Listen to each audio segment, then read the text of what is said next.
Shoot के शुरू होते ही हमें शिनचान के किंडरगार्टन का स्कूल दिखाया जाता है। इसके बाद हम प्रिंसिपल सर और सारे बच्चों को उधर देखते हैं, जिधर प्रिंसिपल सर कहते हैं आज हम हमारे स्कूल में नाइट स्टे करने वाले हैं। जो सुनकर हम देखते हैं कि सारे बच्चे बहुत ज्यादा खुश हो जाते हैं। हमेशा की तरह शिनचान कज़ामा को परेशान करने लगता है और कज़ामा उसे कहता है जरा चुप रहने। इतने में कज़ामा को ऐसा फील होता है कि मसाओ जैसा ही कोई बच्चा उसके पीछे से चलकर जा रहा है। कज़ामा सोचता है उसे जरूर कोई गलतफहमी हुई होगी क्योंकि मसाओ तो उसके साइड में ही खड़ा है। उसके बाद हम देखते हैं कि सारे बच्चों के डिनर करने का टाइम हो जाता है, इसलिए प्रिंसिपल सर की वाइफ और योशिनागा मैम उन्हें डिनर देने के लिए बुलाने लगती है। एक करके वो सारे बच्चों को करी और राइस देने लगते हैं। फिर हम देखते हैं कि मसाओ प्रिंसिपल सर की वाइफ से खाना लाने के लिए गया है, मगर प्रिंसिपल सर की वाइफ कुछ ऐसा कहती है जिससे मसाओ शॉक हो जाता है। वो कहती है कि तुम तो अभी अभी खाना लेकर गए मसाओ। मगर मसाओ कहता है ये आप कैसी बातें कर रही हो, मैं तो अभी अभी आया हूँ।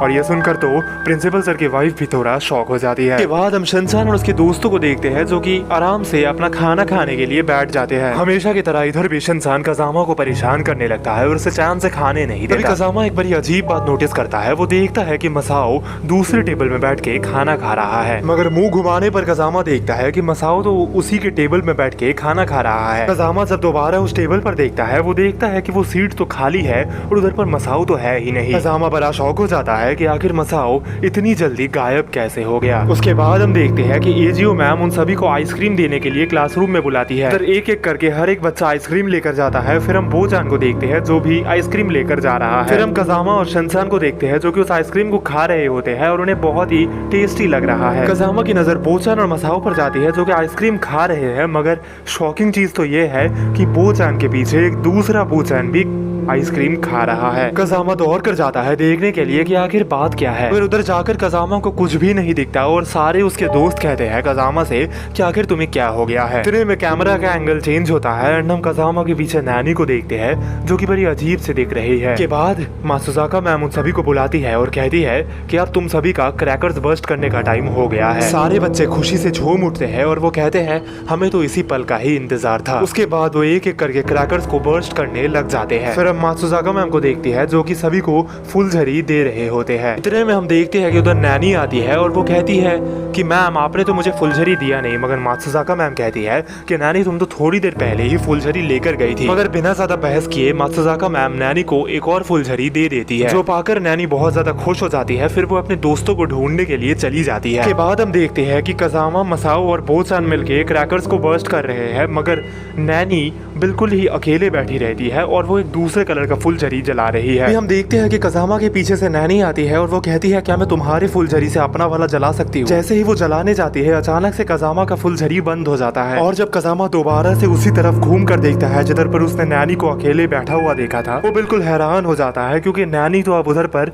रहती ही नहीं। कज़ामा सोचता है कि आखिर उसके साथ इतने सारे आंखों के धोखा क्यों हो रहा है। उसके बाद कज़ामा अपने बैग का चाबी ढूंढ रहा होता है, मगर उसका बैग का चाबी ही गायब रहता है। वो ये सोचने लगता है कि आखिर उसके अलावा ये बैग कौन ही खोलने वाला है और आखिर उसका चाबी कहाँ चला गया। में हम कज़ामा के पीछे उसी के दिखने जैसा एक बहरूपीय के पंछाई को देखते हैं। तुरंत उधर पर योशिनागा मैम आ जाती है और वो कज़ामा से कहती है कि चिंता मत करो, मैं तुम्हारे लिए ढूंढ कर दूंगी। ये सुनकर कज़ामा तो खुश हो जाता है, मगर पता नहीं क्यों कोई भी कज़ामा के पीछे उस पंछाई को नहीं देख पाता। कैमरा एंगल चेंज होता है एंड हमें पता चलता है आज एक चांदनी रात का दिन है। उसके बाद हम देखते हैं कि शिनचान बेड पर सोने के लिए चले आया है और हम देखते हैं कि शिनचान कज़ामा के साइड में ही सोने वाला है, मगर कज़ामा तो यही सब सोचने में बिजी रहता है कि आखिर उसके साथ आज इतने सारे अजीब चीजें क्यों हो गए। और शिनचान हम देखते हैं जो कि पिलोस के साथ खेलने लग जाता है। पिलो फाइट खेलना वाला किसको नहीं पसंद, इसलिए कज़ामा भी ये खेलने में लग जाता है। हम देखते हैं कि मसाओ और बोचान आपस में टीम कर लेते हैं, फिर वो कज़ामा के ऊपर पिलो से मारने लगते हैं। हम देखते हैं कि इस खेल में नैनी भी मिल गई है और नैनी भी पिलो फाइट करने लगी है। थोड़ी ही देर में हर कोई पिलोस को एक दूसरे की तरफ फेंकने लगते हैं। के बाद हम देखते हैं हर कोई सो गए हैं और अचानक से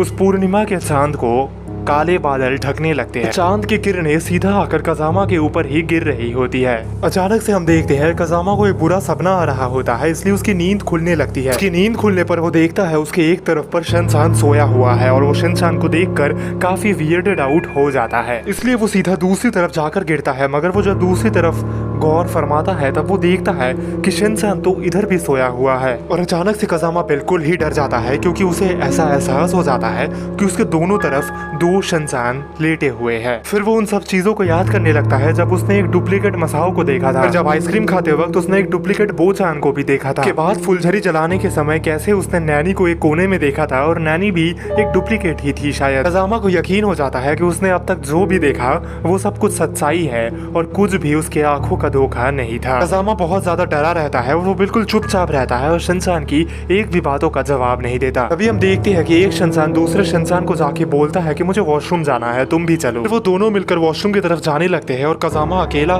फील करता है और वो बहुत ज्यादा डर जाता है। कज़ामा उधर से तेजी से भागने की कोशिश करता है मगर हम देखते हैं कि वो दो शिनचैन कज़ामा को अपनी जाल में फंसा लेते हैं और फिर वो कज़ामा को सीधा वॉशरूम तक लेकर जाते हैं। कज़ामा फिर हम देखते हैं वॉशरूम में शिनचैन के साथ चले जाता है और वो शायद खुद मन में यही बोल रहा है कि शायद ये सब एक बुरा सपना है। के बाद वो हैंड वॉश कर लेता है। तभी हम कज़ामा के पीछे शिनचैन को खड़ा हुआ देखते हैं और शिनचैन बोलता है कज़ामा जल्दी करो, तुम्हें इतना वक्त क्यों लग रहा है। कज़ामा पीछे घूमता है तब शिनचैन अचानक से गायब रहता है। फिर हम देखते हैं शिनचैन बाहर से कज़ामा को आवाज लगाता है और कहता है आखिर तुम वॉशरूम के अंदर क्या कर रहे हो। शिनचैन कज़ामा से कहता है कि आखिर ये तुम कैसी बातें कर रही हो, मैं तो अभी के अभी वॉशरूम आया हूँ। कज़ामा को ऐसा एहसास हो जाता है कि उसके साथ कुछ पैरानॉर्मल जरूर हो रहा है और वो वहाँ से तेजी से भाग जाता है। अगर आप चाहते हैं कि मैं एक वीडियो बनाऊं कि आखिर सिर्फ कज़ामा के साथ ही इतने हॉरर एक्टिविटीज क्यों होते हैं तो कमेंट्स में जरूर बताना। साथ साथ अगर आपको नहीं पता मेरा 100K वाला चैनल टर्मिनेट हो गया है